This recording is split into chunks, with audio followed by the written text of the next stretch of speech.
Welcome back to another episode of Hair What I'm Saying, the podcast where we keep it real about beauty, culture, and the crown we wear every day, our hair. Today, we're diving into a topic that's been glamorized, misunderstood, and even mislabeled for years: braids and hair loss. So many of us have grown up thinking that braids are automatically a protective style, but are they really protecting our hair? Or could they be doing the opposite? To help me break this down, I invited the amazing Angel Henderson, a natural texture specialist and salon owner based in Georgetown, Texas. She's someone who truly celebrates real hair, educates her clients, and understands the science behind healthy styling. We're talking myths, scalp health, braid tension, synthetic hair dangers, and everything in between. So let's get into it. Welcome to the Hair What I'm Saying podcast. I'm your host, Kenitra Stewart. Today we have Angel Henderson of Beyond Beautea, a natural hair expert located in Georgetown, Texas, here to discuss braids and hair loss with us. Welcome to the show, Angel. How are you? I'm pretty good. Let's do Doing it. good That's today. good. That's good. How you feeling overall? I'm feeling good. This is my first time doing a podcast, but not my first time talking to you, so. At all. We've had countless conversations about hair, the industry, the toxicity, the good, Yep.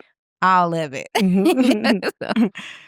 All right, so I wanted to invite you on the show because I saw that you have been sharing content on braids and hair loss, and I wanted you to be able to elaborate more about it because, like with the content on social media, it's really hard to get all of the gems, Yes. out. And everyone's attention span is so short on, social media. So it's like, let's put it out there so that people can be aware, Black women specifically, since we're always wearing braids, about, some of the things that we are not aware of when it comes to braids. They can be great, but they're not always. They can also be problematic too. Yes. Depending on how you approach it, pre and post, braid styles, right? Yes. Yeah. All right, cool. So thank you for accepting the invite. No problem. And we're going to roll on to the first question. So first, we just want to talk about you. How did you get into doing hair, and when did you know that natural texture was going to be the thing you eventually transitioned into specializing in? Oh, okay. So I got into hair fairly early. So I started to, when I was 10 years old, I went into a foster home, and I had tons. I never knew that about you. No. But I mean, I'm not proud of it. It's my story now, so I'm more comfortable with speaking on it and telling others. But that's how I got into it. So I was 10 when I went into foster care. Tons of hair, just tons of hair. And, at 10 years old, you're starting to get into that age where you start to care about yourself. You're transitioning into a preteen. So my first foster home, she was a disabled lady. So she was disabled, so she wasn't able to take care of my hair. And my mom was fairly good at it until she went into her depression and things like that. So I was used to my hair being kept up. Right. And I was used to, people always saying, you have beautiful hair. Your hair is so pretty. Let me get one of those ponytails. How our community is. Yeah. So I went into the foster care, and I had to start to take care of my hair. And that was a whole different thing. I didn't want to go to school and be embarrassed. It was already a different world for me going into that. Right. So started to learn there, and then I went to a different foster home, and this foster home had other little girls in the home, and I was taking care of my hair, and they're like, okay. At 11 and almost 12, I was started to braid my own hair and put beads on it, and they're like, okay, can you do? And my little sister was in that foster home with me also, and I started to do her hair, and so I started to do the other little girls' hair, and I had me a little clientele, honey, about right 3 there or 4. In the foster home. Oh my goodness! So that's where it all started. And so getting more into natural hair, when I went to cosmetology school, they taught us everything. So I was doing relaxers, and, that was in 2009, and natural hair was just starting to touch, our community, and we started to feel comfortable with it. So I was still doing relaxers then. I didn't jump deep into natural hair until I moved here to Austin about 7 years ago. Oh, okay. So you were still pretty much servicing clients behind the chair with relaxers. Yeah. Do you still, or you No. just straight natural hair? Straight natural. Okay. I don't offer relaxers at all. I haven't offered a relaxer.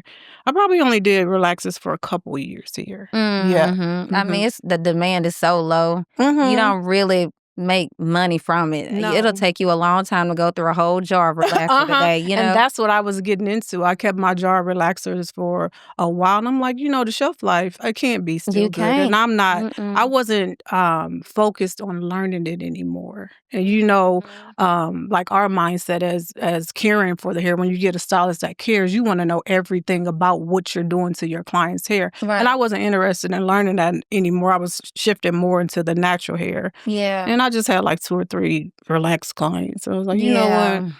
I know somebody for y'all. Yeah, well, good. At least you can refer them out to somebody, Mhm. because even it's still hard to refer them out because a lot of us aren't really doing relaxers no more. Mhm. I know I still did, Yeah. until I no longer do hair no more, but I was definitely, Mhm. still doing relaxers for certain clients. Yeah. But like you said, that shelf life for that relaxer, you don't Mhm. really get to use all of that relaxer. You don't. And I worked with a stylist that one jar of relaxer took like 10 people hair out. And that scared 10 people hair out? Yes, like out. Like out where Oh. they was coming back and it was like, okay, yeah, it was out. So yeah. So What relaxer was that? what brand? Yeah. Affirm. Oh, I hate Affirm. Mhm. I've never liked Affirm. It took Yeah. my hair out too. I Mhm. never, ever since it took my hair, I was like, I'm Yeah. done with this relaxer. I just feel like the Mhm. regular strength is strong too. Yeah. It Yeah. is. Yeah. Yeah. So yeah, I'm like, I no. hate that Okay. relaxer. What was some of the biggest myths you had to let go in your own path as a hairstylist? Biggest myths, one, grease, like heavy grease, like grease in the scalp, Magic. the blue magic, baby. Yeah. Like, when we were younger, it was like you line the girls up at night and we gonna oil your scalp and we gonna plait it and then you gonna go to sleep. That pillow gonna Yeah. be greasy in the In the morning. morning, girl. Yes, but it was It the would bleed grease. through your scarf Yes, too. and I would go outside, my hair cooking, and I had tons of it, so it was just cooking, scalp crackling. But yeah, it was like that's one thing, the grease, and then shampooing consistently. We were taught that sometimes dirty hair, Yeah. makes your hair grow, or shampooing it too much is gonna make your hair too dry for us. Yeah. So those 2 things I had to like unlearn. Like we don't need grease. You don't blue magic just because your hair is shiny. That don't mean it's just amazing. I know. Yeah. It was like a black household Holy grail, tradition. wasn't it? Yeah. What about Uh-huh. did y'all ever get like a cup of water and dip the brush in it too? Oh, yeah. Yeah, they brushing from your eyebrows to the back of your Yes, indeed, girl. Uh-huh. Those some of my best childhood memories, even though they weren't good, but they were definitely But they some was of the doing best. what they only knew. They were doing what they knew, Yeah. That's And all we knew. that's true. And then they it don't was have the education like we have. exactly. Yeah. Mhm, yeah. Mhm. That was a good one. I wasn't even expecting you to say that. Okay, so let's get into the topic of braids. People always call them protective styles. Mhm. However, the word gets used loosely. From your professional experience, when are braids actively or actually protective, and when are they not? First, what are we protecting? Mm-hmm. Like what are we really protecting? When you say I'm in a protective style, what are we protecting? Mm-hmm. And w- most of the time, we're protecting from our own hands in our head all the time, or we're protecting, like over manipulation of our hair, Yeah. which is your hands, and we're protecting like your ends being sealed, or we're protecting because we just, protecting our time because we don't want to spend time on our hair. We sure don't. So it's like at first, like, what are we protecting? And Mm-hmm. after that, protective styles can be good, but it's only good if you go into it with healthy hair. I'm protecting my hair, but my hair is already damaged and it's already Right. broken, it's already dry. So I'm gonna go into a protective style. That's when it's not protecting. Right. It's not protecting then, and it's not protecting when we leave them in too long, or it's too tight, or all those things. So we like you said, we use it loosely. We're protecting our hair, but first, what are we protecting? How are we protecting? And longevity of it. We want it to last. They say I paid $300 for these braids. They better last. Yes. Or Yep. I had them in for 2 months. They look good still. Yeah. Like, okay, but it's not protecting now. You're destructive. You're destructing stuff now. And neglecting at that point, because that's too long to leave them up, Yeah. Yeah. So it becomes a protective style when you go in it and your hair is actually healthy and you are doing the things that you need to do to your hair, your scalp, along with your hair strand. So that's when it's protective and you don't leave it in for, months on end. That's when it's protective. Right. So. Yeah. But I love that question because it's very valid. Like, what are you What are we protecting? Like you said, protecting? mostly that time. Because we don't want to spend no time No doing our time. hair. We don't. And it's more of a convenience hairstyle more than anything. Like, we're not really thinking about the pre-hair care. No. Before we even get into these braids. We're Like, you not. really need to take the time to take care of your scalp and hair before you put it into that style. Because, like you said, it's not necessarily protecting it, whenever, depending on how you wear these braids, how long you wear these braids, or whatever the case may be. And then when you take them out, like, what are you going to do to make sure that your hair the integrity stay intact, Yeah. But I feel like mostly from what I hear, it's more about time. It's not really the hair, No, it's more about time. Like, I'm tired of my hair. I'm about to put it up. And that's exactly what I did with these. Like, I put it up. And that's exactly what I did with these. But this is forever. Well, this is, like, that's just the truth, because it was time, Kanisha. It was time, because I'm in everybody else's head. I don't have time to do your I wake hair. up in the morning, I'm like, I look like trash. Yeah. Like, what am I gonna do to my hair? And it's like it takes a lot to get ready in the morning when you in everybody else's head. You sure I'm like, does. I just no. And I was finding myself just brushing my hair back in the ponytail, or straightening it, or doing whatever. But I wasn't taking the time for me, so I'm like, okay, I have to do something. And then eventually you're gonna neglect your own hair. That's true. But so it's your time. hair looks so good. Thank you. And it done grew so much since I've seen you. Thank you. But yeah, like you said, time. That was that one. Like, I'm like, girl, I know for me, it's time, more than anything. And I'm not going into it thinking like I'm protecting a strand. Yeah.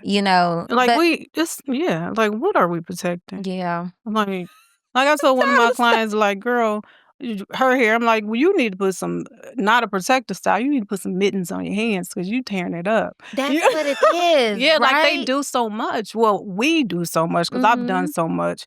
Like, just so much. Like, you feel like every hair needs to be in place, and if you leave it alone and you find something that you're comfortable with, it can be protective. Right. But what are we protecting? Time, and we're protecting them from ourselves. We're protecting it from ourselves. That's right. Because if you notice, I think that's why that misconception of it being protective over problematic is more a thing for most clients, because when it's in those braids, they see the length retaining. And when it's not in the braids, they see it breaking. But it's more of like, you are the one that's not taking care of it. You are the one that's causing it to break, because you don't know what to do with your hair.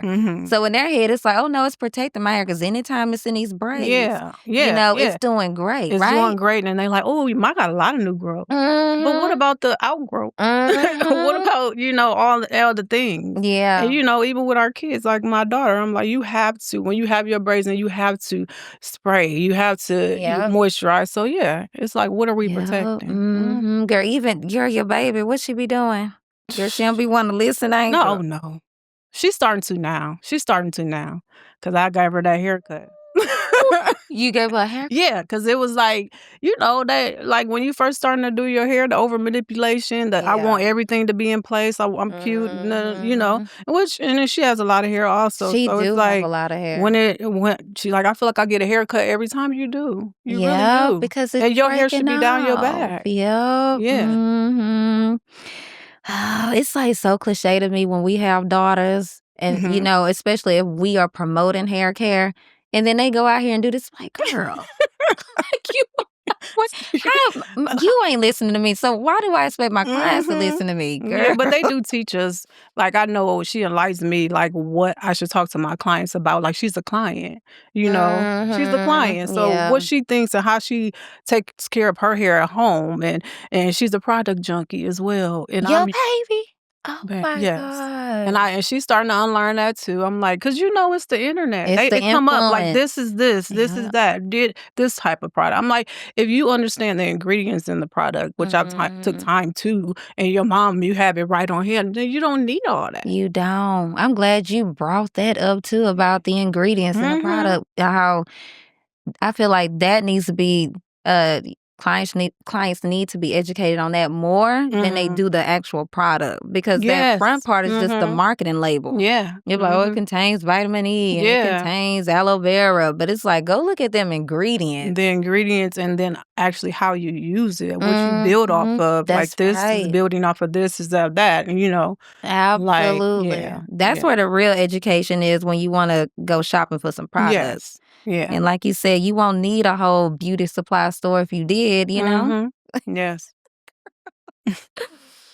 One thing I see, and I also notice, like, behind the chair, most clients have this misconception of, like, the tighter the braid, the better it is, the better, the longer it lasts, like we just mentioned. But that tension can be real damage. Oh, yeah. Right? So, like, how do you approach, if you ever had to, how do you approach this to bring awareness for, Black women who have this misconception that the tighter the braid, the longer it lasts, but understanding that that's more of a problematic situation? I just try to educate them on the end result. I give them the worst case scenario. Like the tighter the braid, I have the microscope in the salon. Let me show you what can happen. Or let me show you some pictures of some scalps that I've taken, some previous pictures of clients. So this is where they started, this is where they ended. When you see that white bulb, we do have shedding. We go through stages of shedding. But when you see consistent white bulbs, especially around your hairline, sometimes that's not coming back. Sometimes that's not coming back. And if it doesn't come back and you feel like, the tighter the braid, the longer it lasts because you want to get your money's worth, you got to understand what it's going to feel like to, have to go to a dermatologist, have to get steroid shots, have to, if it comes back, or have to get a surgery. Like some people have to get hair replacement surgery because of traction alopecia. Transplants, yes. So I try to tell them that and educate them on that, and a lot of times it works, but sometimes, you can lead a horse to water, but you can't make them drink. You can't make them drink, girl. And it hurts your heart. You be like, man. Because you can see the end result for them. And if they come in, and I have clients that come in and they have braids, they wear braids most of the time. So they'll come in like, I want you to shampoo, deep condition, trim, give me braid prep, give me a scalp detox, all the good things, and I'm gonna go back in braids. You kind of like wasting your money with me, because when you come back and your hair's been up in braids for 3 months and this is the only shampoo that you're getting. This is the only shampoo that you're getting on a regular basis. This is the only shampoo you're getting. So and I've turned people down, or I've told them, like, you don't even have to come and spend your money with me. Like, you don't have to, all money, you know how long we've been doing. All money, not good money. Like, I would rather you just continue to do what you're doing and take me out of the mix and save your money, invest, get more braids, do something, save it for a trip, than me to see you come in here and they say, who does your hair? I go to Beyond Beauty. We're not doing that. Because they're not going to walk them through the story of the neglect. No. During the whole process. No. There is it, and they never do, Yeah. But sometimes a professional, they know. Yeah. They know for sure. Like, I know if you've been seeing a professional regularly versus you've been in more of a quote unquote problematic, well, we're gonna say problematic style, more than anything. You can tell. Oh, yeah. Yeah, if you backtrack and you really get the nitty gritty of the history, and also start challenging them, like, well, normally I don't see this if you're regularly going to someone to get your hair done. This looks more like breakage from braids. Yeah.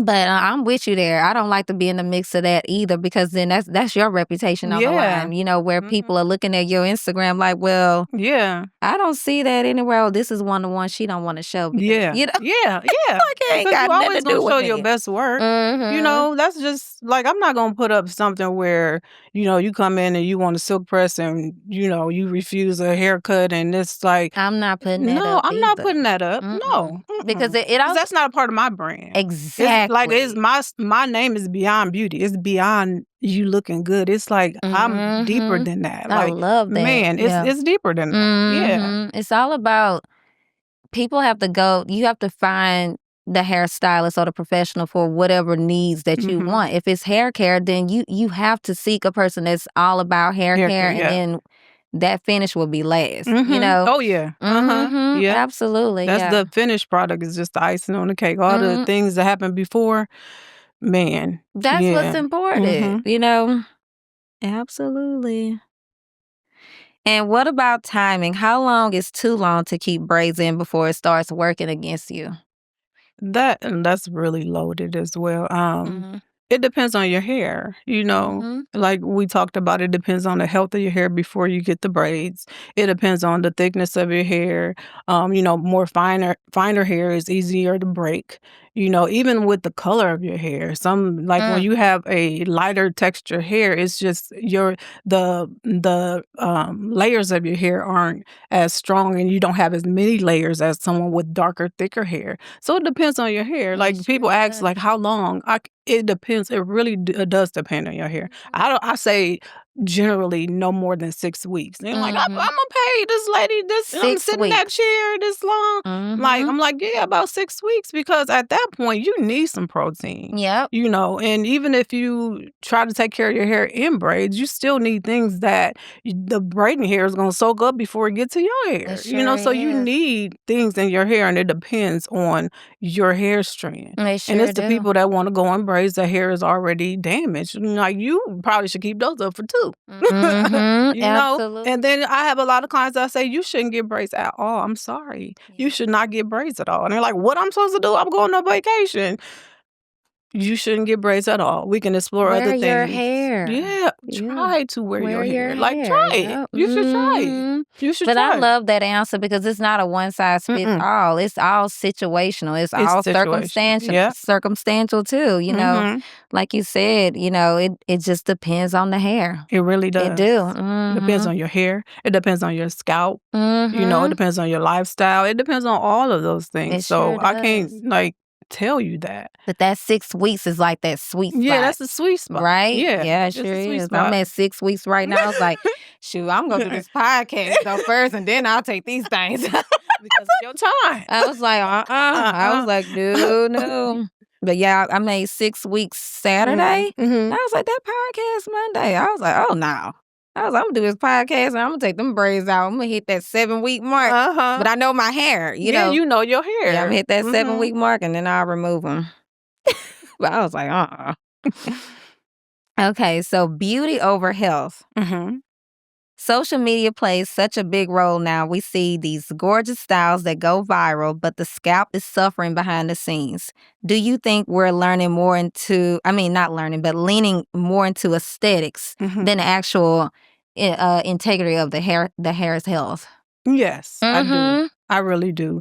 Because the Instagram and all the TikToks and the Snapchat, that is all about aesthetics. It's Uh-huh. you see, it's all about aesthetics. Like we spoke on before, we're not gonna show you our worst day or us waking up with our edges frizzy. Mm-hmm.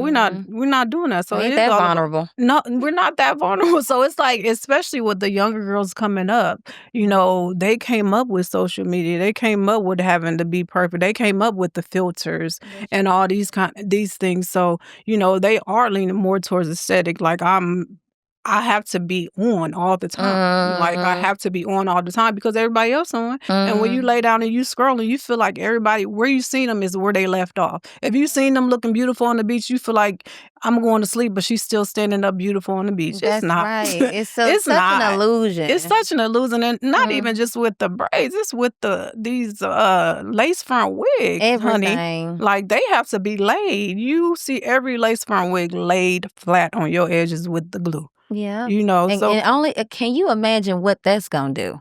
oh, I know what it's gonna do because I have people to come to me and they have lace fronts. Mm. Well, they've been wearing lace fronts. I don't do them, but they come and they're like, I want to do.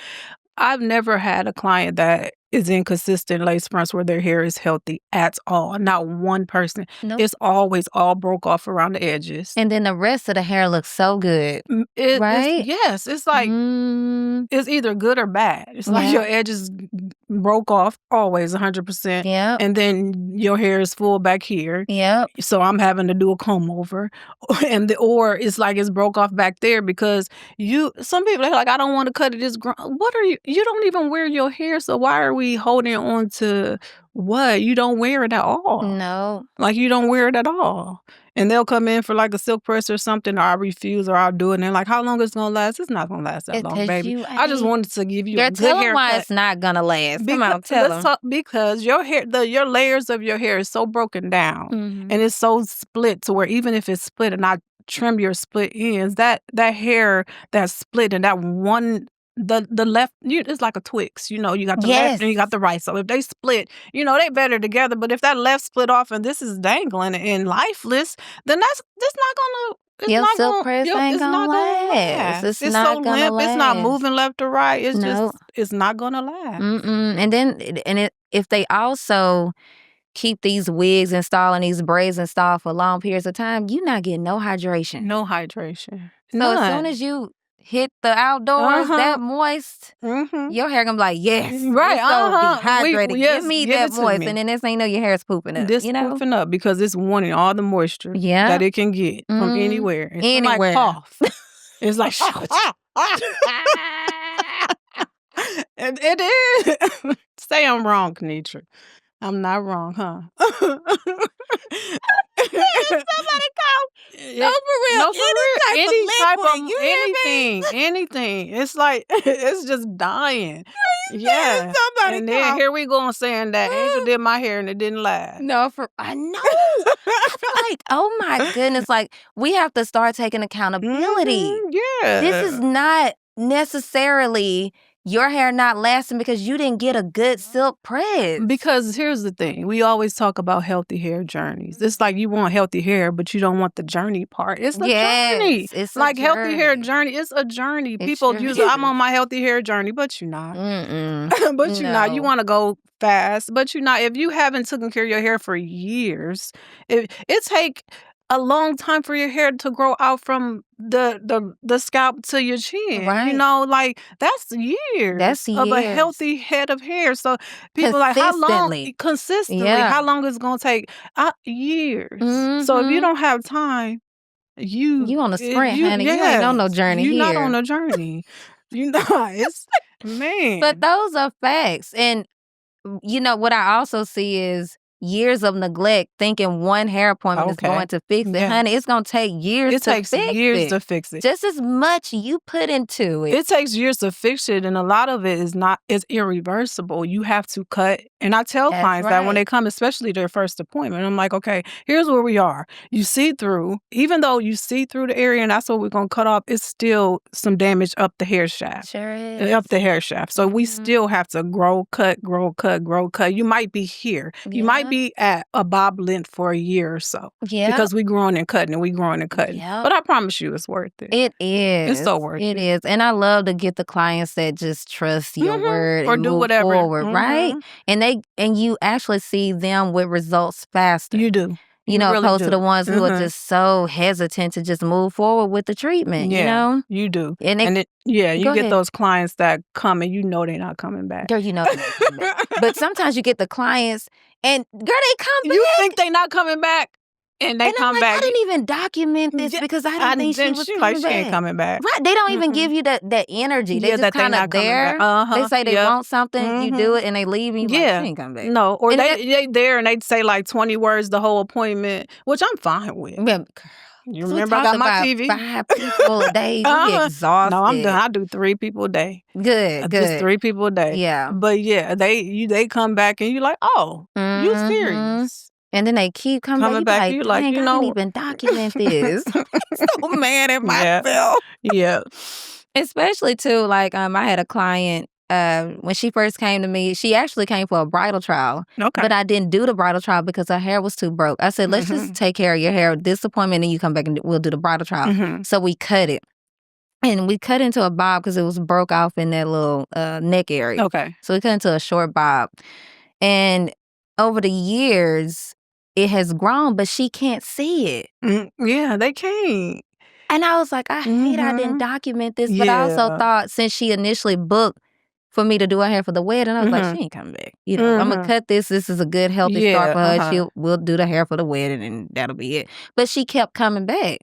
So then her hair grew about maybe a little past her shoulders. But she has really fine hair. Okay. And that's another thing I hate about social media, because a lot of content that gets pushed is more of girls with like thick, voluminous, you know, that real low density hair. Yeah. And we are thinking if we grow our hair, maybe the thickness is gonna come with it. That's not always the case. That's not everybody's hair. It's not. No. So she don't see length or fullness. So I was helping her, you know, so we went back to like one picture I showed her, you know, whenever we first started. Thank God I had that picture, because I was just showing her the breakage so that she could see it. Yeah.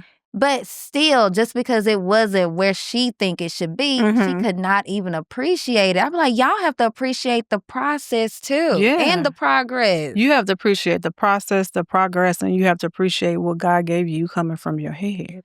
You know, because it's not everybody don't have full, thick hair. That don't mean it's not beautiful hair. That don't mean we can't explore styles that's going to make it appear to be thicker, or styles that's going to, you know, make you feel good about your hair. But everybody don't have that. They don't. You know, and it's okay. It is. I feel like be happy you have it. I have clients that sit in my chair that have scarring hair loss. Girl, they would trade heads with you right now. I say that, especially people like my edges, baby. If you got some, I know some people that don't have, and they not coming back, which, I mean, and then I have people that don't have edges, and they okay with it. They like, this is what I did. This is where I'm at, you know, so we gonna do this. And I suggest different stuff like a middle part or something, and they okay. And it's like, it's all about, you know, accepting what you have. That's right. And building off of that. Yeah. Absolutely. Girl. Okay, so let's talk about the scalp. That's the foundation, and often it gets neglected in braided styles. What do you recommend for prepping the scalp before braids and keeping it healthy while it's in the long-term hairstyle? A scalp detox for sure. You know, those oils that come out of our scalp, we have to lift all of that up before we even get the braids. You know, some people, they do a basic shampoo, and then, you know, they like, my scalp is, and you know how a lot of braiders do, they have their, what is it, the edge control? What do they put on it? That edge control. Or that mostly edge control. Yeah, when they slap it on your scalp, so you doomed. They layer it too, girl. You said you doomed. It's like that we putting it on thick. Yeah, you doomed. You doomed. I ain't doomed. Because not doomed. Because where it's going, you know, it can't. You know, our curly girls, the product come from here, and it's like a maze to get down to the end. That's why our hair is dry. That's why it's dry. So if you put that edge control right on your scalp, and a lot of it, it don't have nowhere to travel to. Yeah. So it's only going to travel to that base of your braid, which is going to give you that knot with all that product, which is going to break your hair off right there. Or it's going to sit on your scalp. So you have to give yourself a fair start with a scalp detox, you know, to get whatever the elements in the air and impurities and stuff that we can't see with the human eye that we can see under a microscope. So you have to give that good scalp detox. And, you know, while you have your braids in, you have to do something to it. You know, you can't just consistently put braid spray or oil on it. No, you know, you can't do that. So you have to either shampoo. Sometimes I tell clients, okay, if you don't want to fully shampoo, you can wet a towel, wipe it, wet a towel, put a little something on it, and wipe your scalp. We got to do something to it, yeah. And then shampooing your braids. A lot of people don't like to do that because it causes the frizz and, you know, stuff like that, and it takes a while to dry. You know, so they don't want to do that, but that's a good thing too. And that's that aesthetic over health. Yes. Yep. That aesthetic over health. Yep. I know. I saw a girl on TikTok. She made a post and she said she didn't say anything. It was just captioned, and she was showing her braids, and she was like, "I make sure to shampoo my scalp and my braids as soon as the braider is done." Girl, you should have saw them comments. It was like, what? You spend all that money on to make them frizzy again, and da-da-da-da-da-da-da-da. And the funny thing is, I literally said, when I got these braids, I said, the next time I get some braids, I'm shampooing my hair right after she's done, if I have the energy, or the next day, because I just want all that product off my scalp, you know? And whenever I did shampoo my hair with these braids, it was just lighter. Like, Yeah. you know, And 'cause it's refreshing. It's so yes. refreshing when you do it. You like, Yeah. man, that felt good. You Yep. know? And it's just and I understand why they use a lot of product because I don't want to like bash the braiders. I used to braid. I started braiding before I started doing natural hair or hair period. I was a Right. braider. Right. So I understand why they use it to get all that hair in there and then to braid it and the longevity. But it's like but that's before I learned too, you know? That's before I was educated on the hair strand, before I went to cosmetology school, before I was educated on the scalp and all that stuff. Right. So, you know, I understand, but in another sense, now it's not helping us either. No, no. And I usually don't leave mine up long enough to wash it. Sometimes I'll do 4 weeks and they out, you know. That was And me. mhm. That was me because my hair used to get tender around the edges, you know, so it's like me pushing them to the side or pulling them up, and it was heavy, and I would get headaches as well. So I'm like, I can't keep them up that long. And it Yeah. wasn't my new growth. Like people like my new growth, the texture of my hair, my braids will slide anyway. So it's not new growth. It's just sliding down. Yeah, 'cause Yeah. you have that really soft texture. Yeah, it's Yeah. really hard to grip. Like, Yeah. yeah. Yeah. So yeah. Yeah, and even then, you know, I feel like 4 weeks was still too long to go without any water on my scalp. You know, now that I'm getting more into learning about, you know, I don't wear braids a lot. So I'm trying to, you know, not trying, but I was like stuck in that space of, well, I don't wear them a lot, so I don't have to really shampoo Yeah. my hair. But I'm like, no, you need to shampoo that stuff at least every 2 weeks because that scalp just Yeah. need that water. But this time I was like, I'm just gonna shampoo it right after she done because just to receive, you know, or Yeah. lift up all of that buildup, Yeah. you know, off of my scalp, and then the braids got lighter, and I feel like I think I washed my hair at week 3 with these. It didn't have a lot of frizz. You know, I just used like some Nairobi mousse Yeah. and just To put it molded down. down and put Yeah. a wave cap on it That's and all you sat have under to the do. dryer, I you tell know? them, yeah. And it was cool, you know? But that girl received a lot of backlash in those comments. Like, girl, I would never. Like, you spend all that money, Yeah. and then you're gonna wash your hair right after she's done with it. And who But does you that? spent And all that money on, and this is what baffles me. You spent all that money on weave and braids, but you will not spend money on your hair. Like it just really like I'm not spending all that money on no natural style. Baby, like for real, you're not gonna spend no money on you getting the scalp detox. Cause this is what I do. Scalp detox. I'm clarifying your hair. Giving you a whole pex rebonding treatment. You know, now I'm putting moisture back into your hair. Now I'm giving you a deep condition or protein treatment, moisturizing treatment, whatever treatment I feel is necessary for you. Then we detangling at the bowl. We massaging. We do, and I'm detangling. And then we get up. We blowing. We trimming. You ain't gonna take care of yourself. You're not gonna do that all for yourself, but you will spend like all this money on these wigs and braids and stuff. something And that's it's not like, even a part of you. Like, you okay with yeah, investing in a foreign object. But yeah, but the hair that's yeah. on your head, you don't want to take the time to invest in that. They don't take the time because they take it out and they put it back in. They don't even want to see themselves without the braids and the Sure hair. don't. Like they No, they don't, and it's don't. man, yeah. That's true. I definitely have a few like that, Mhm. or had a few like that, Yeah. where they just. I had one client, she first came to me, and I don't think she ever received a trim just based on how her hair was just breaking. You know, it was like thick at the roots, but just fine and limp everywhere else. And it just looked like never had a cut, you know. And so we cut it into like one of the ugly 90-degree haircuts, you know. And she's like, oh, I want waist length hair. I want you to grow it down to my waist. I said, you know, with time and, you know, with consistency, we might can get there. I was like, but baby, you're That's a going to lot be of pressure on patient. me. Right. You're going to have to be patient. Okay. That's like 8 years. You know, like, come on, let's be honest. You like, I take care of my hair and it's not wasteland. I'm like, sometimes you girl, can't get there. no, you can't. You just, You know, I was like, we gonna see. You know, so girl, we cut it and it grew. You know, she kept coming back, but she did not want to touch her hair.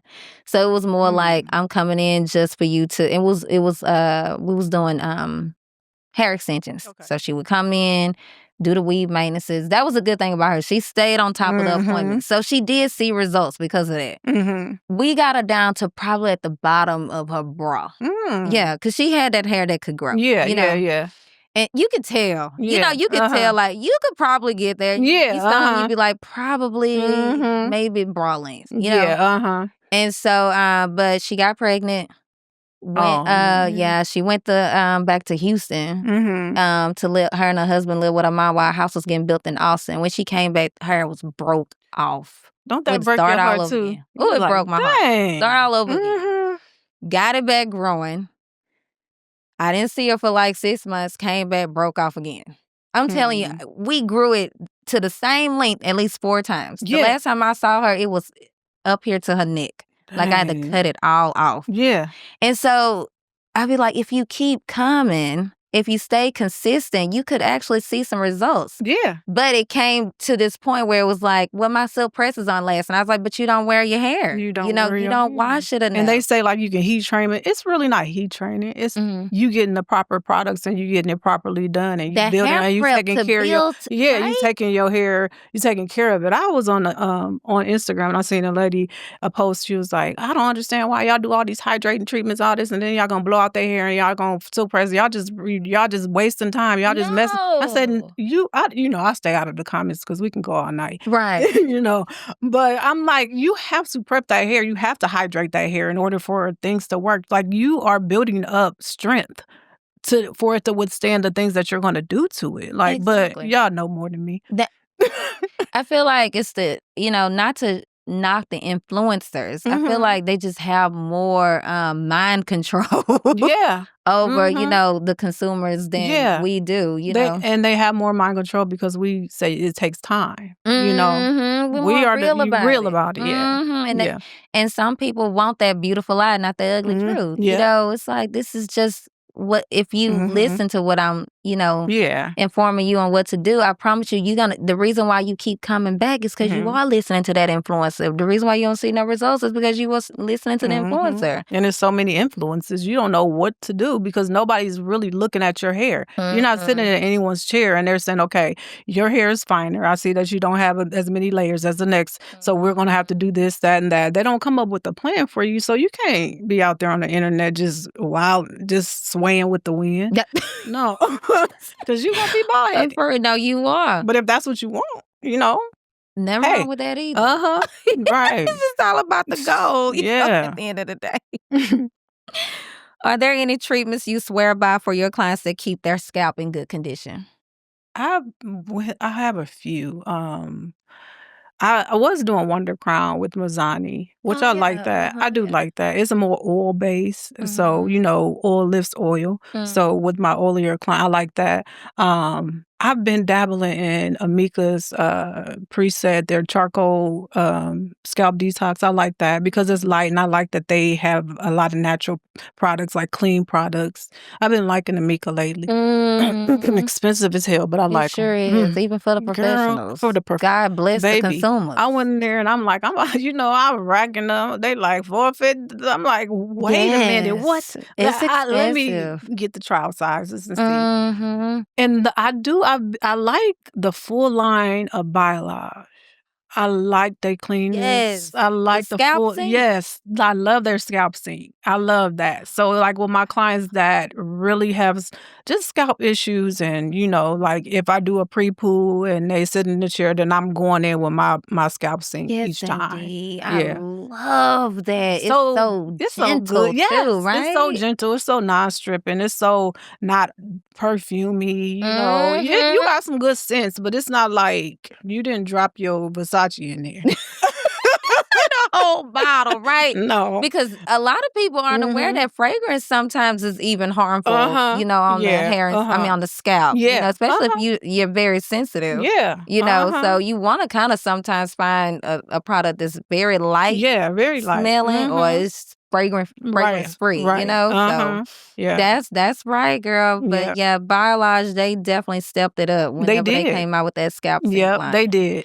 Yeah. And like you said, it's so gentle, but it does the job. You does the wouldn't even job. think that it would do so great because it's Yeah. so gentle, Because right? we used to stuff like tea tree oils and all, and that product, which I still, if I want to do a good scalp strip, I'll hit that tea tree.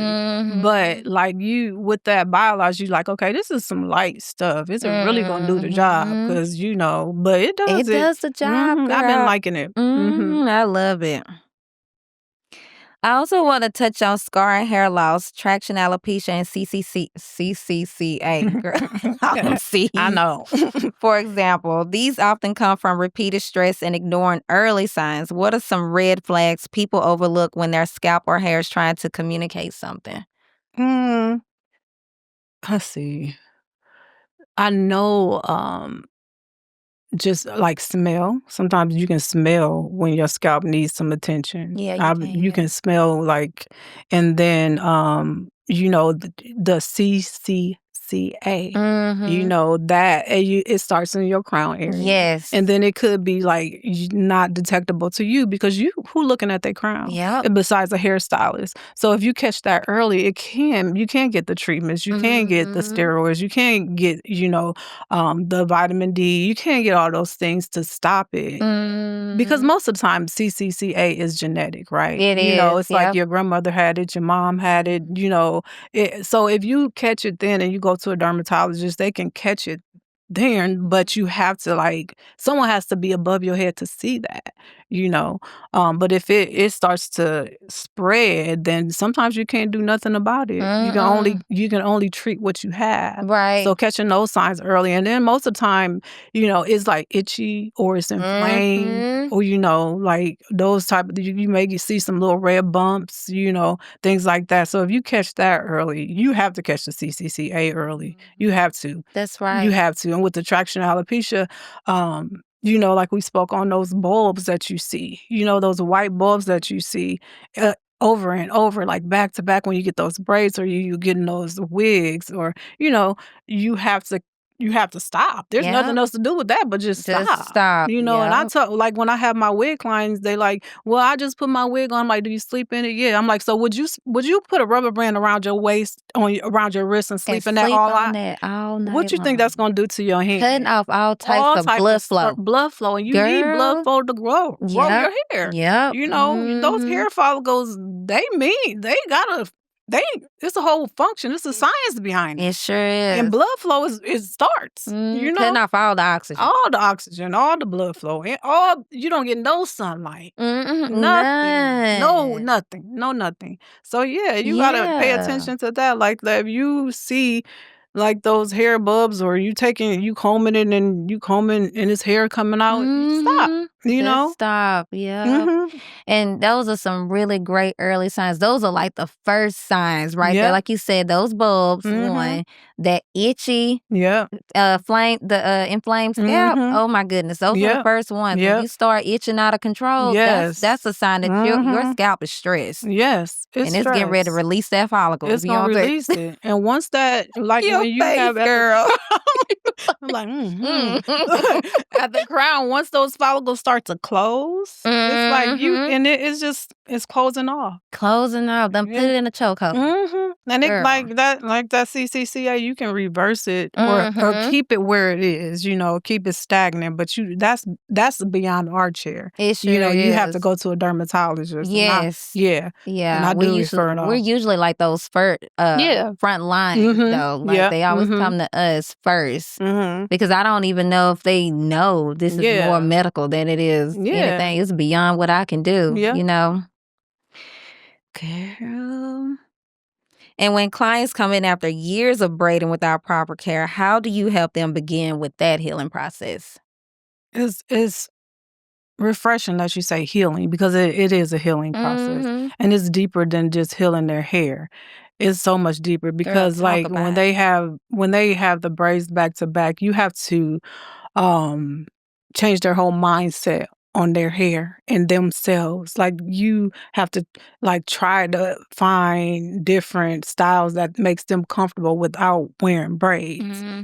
So it's like you have to come up with a plan with their hair, but you also have to come up with a relationship, build a relationship with them so that they can trust you, right? And so that you can make them feel good about wearing their own hair, because I can come up with this plan and I can say you can do 2-strand twists or, but your 2-strand twists are not going to look like you want them to look today, No. or tomorrow. No. Or in a month or 2 or 6. Yeah, that's right. It's not going to do that. So how can I help you along this journey, right? How can I help you along this journey but still keep your hair on track, but teach you and heal you to love yourself through this all? Because it's so much of that. Like I feel so anything, man, right? it's like you have to change your mindset and you have to be okay with not doing the things that you've been doing to your hair. And we're gonna heal your hair in this process. Yeah. But like we said, it's healing you too. It sure is. Because think, and I'm sympathetic with it, and I try to do it with love. We joke and we play and we see the stuff online and I repost. But at the end of the day, these women come in and I'm in a small suite and it's just us. People cry. People say I can't wear my hair like this. What my husband gonna think? I'm in corporate. I can't do this style. What am I gonna do? It's real. It's like real. It's so real. It's a whole healing process and a journey from within. Yeah, for sure. And that when you mention you only take 3 clients a day, that's why you can only take 3 clients a day, because it's not just me physically and practically doing your hair. No, it's more than that. Yeah, it's so I'm like much more nurturing you to love yourself, through the, like you said, through the process. Yeah. It's a lot. Yeah, because Kanisha, I was adding hair to twist. I stopped doing that. I was doing micro links and sew-ins. I stopped doing that. So I still have some clients from that. Right. I still have clients from when I was adding hair to their twist. And they like, you not doing that no more? I'm not. So we just gonna do these flat twists and your twist in the front without hair. Yeah. I don't know if I can do that. Well, let's try it, because and I tell them my why I stopped. And then like the micro link clients, baby, they hate me. I done lost some. Yeah. I done lost some because we doing the ponytail. You can flip it up. You can do it down. You can toss all that it to the side. versatility. Man, and they are cute though. They beautiful. That's a hard one to let go. I just didn't feel good about doing that over and over and over again. Yeah. Because they say you got to have a certain thickness or a certain this, but it's like I'm clamping this and I know I'm suffocating your hair. But I'm thinking, okay, this is, they telling me that it's not going to break the hair off. I'm trying it, I'm doing it, and it's money, baby. It sure is. One of them a day, you can go home. Go home. Go home. Yeah. Go. Go. You dropped it, and then, girl, and then I was like, I'm not doing that no more. Good. They're like, what? Yep. I just stopped because it's like I really, really care about the hair. I really do. Like, people say they care, and they may do, but I know for a fact that this is a God-given gift, and I really care. Like, yeah, for sure. And it's so many people out here that don't. They literally don't. As professionals, they just don't. Which is why when they come see people like me and you, girl, that's like you said, we have to really build and gain their trust. It's really hard to get them to like really, see what we can do, because they've been misled so much in the past, and it's always some hair horror story. You know?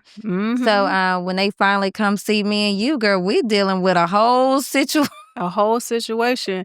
It's a twofold. Like, we're dealing with a whole situation, but I get more clients now that I've rebranded myself and gain more confidence in what I'm doing. I attract more clients that's refreshed when they come in now. Good. I really do. Like, the new clients that I've been accepting, they refreshed, and they like, okay, like, you on time, all right. And if you're not, you giving me a courtesy call. What's that? Or you coming in and it's clean and it's smelling good and it's, and I have it where you don't have to pick a treatment. I'm treatment based. So they like, that's right. Your whole that's right. That's like, how it always should be. It always should be. That's how I feel. And I was like, well, I feel like that, but I feel like they should always pick a treatment. So I'm like, y'all not picking nothing. How can I restructure this to where it's all embedded into your service? Like every service is coming with a treatment. Yep. Your price is included in that. The treatment gonna cost you, but it's all included. So you get on there, you click twist, you getting a steam treatment, you getting the treatments that you need. Just do it Just anyways. yeah. Or even when I know some of my clients, they would say, like, I don't know what to pick. I'm like, just pick anything, and I'm just going to analyze your hair when you get here. And based on what I see, I'm going to recommend the treatment, you know? Yeah.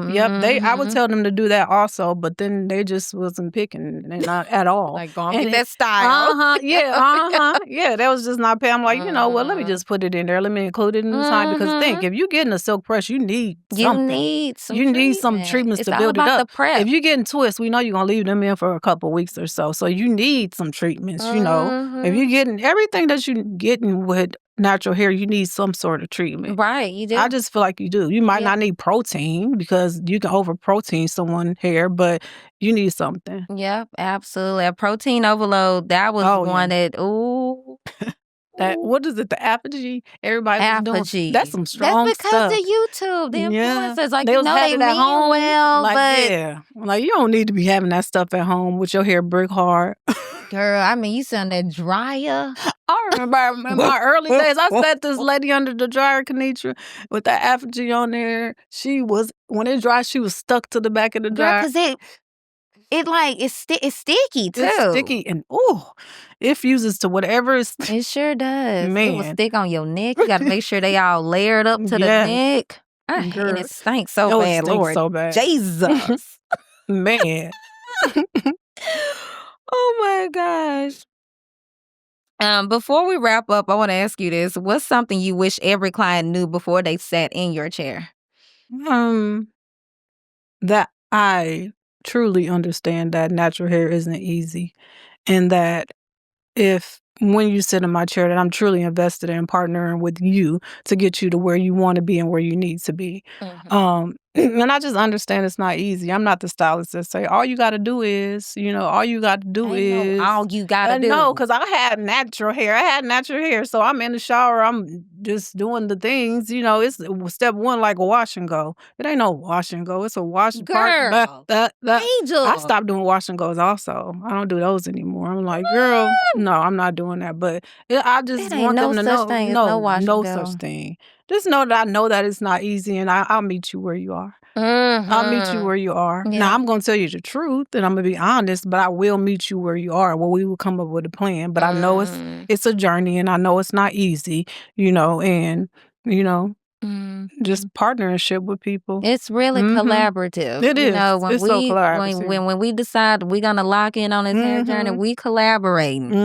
I'm betting on you to show up for your appointments, and you betting on me to reach your hair goals, whatever that may be, And I feel like if we looked at it more like we're collaborating, the journey could be so much more healthier.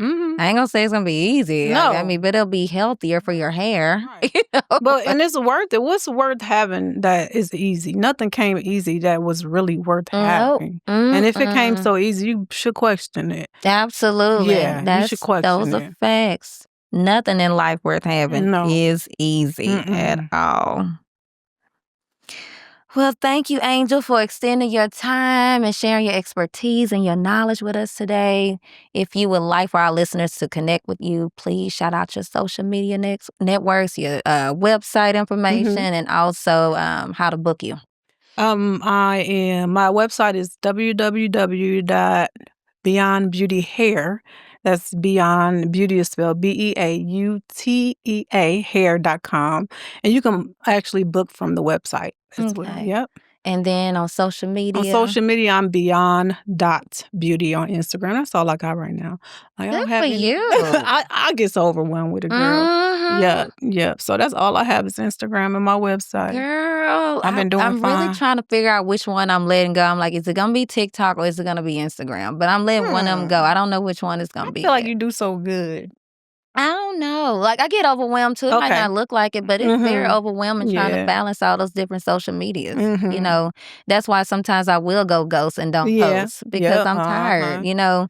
But people who are more consistent, they have like one. Okay. And I feel like if you focus on one, that one's Mhm. gonna grow. Yeah. But when you're trying to figure out the algorithm for this one, figure out the algorithm for that one, Yeah, you just like bouncing back you and all forth. over the place. And then you can never really grow your following, grow even the channel that you are, operating on because it's too much at one Okay. time. Yeah. So I'm more active on Instagram than TikTok though. Okay. Yeah. But no, it's a lot. I don't care Okay. what it look like. It's a lot. I'm glad I'm making it look good. Right, you do. But it is I be looking very at your hard. stuff and I lay down like, "Ooh, she did good." Thank you. I appreciate that. And I like it all though. Don't get me wrong. I like creating the content. I love being behind the chair, but it was just too much. I was like, I gotta pick something and just stick with it because I'm Okay. getting old, I'm getting tired, and I just don't have time for this. Yeah. We got our families. Yep. And I'm like, I want to be more intentional there too, Yep. not just with my face in this phone all the time. Yeah. Because that's what it's gonna become if you keep open up a new account because now they got Lemon 8 because they were gonna shut down TikTok. I don't know if you heard of Lemon 8. So then Lemon 8 was promoting on TikTok, like open up a Lemon 8 account if they're gonna close down. I was like, I ain't doing that. I'm not doing that. This is it for me because I'm trying to get rid of one of you. So all these relationships. It's too much. Yeah, and then yeah. you just sharing the same stuff across different platforms. So why? Then you got to reply to people. And don't get me wrong, I love that part, but not when I'm doing it on both platforms. Yeah. So that was such a powerful and much needed conversation. Huge thank you to Angel Henderson for joining me and sharing her insight on what it really means to protect your hair, especially in the world of braids. If you've been dealing with breakage, scalp irritation, or you're just trying to do better by your hair, I hope this episode gave you clarity and confidence to make choices that support your hair journey, not set it back. Make sure to follow Angel and connect with her work. She's the real deal. And as always, thank you for tuning in to Hear What I'm Saying. If this episode resonated with you, share it with a friend, drop a review, and let's keep this conversation going. Until next time, keep loving on you, and I'll catch you on the next episode.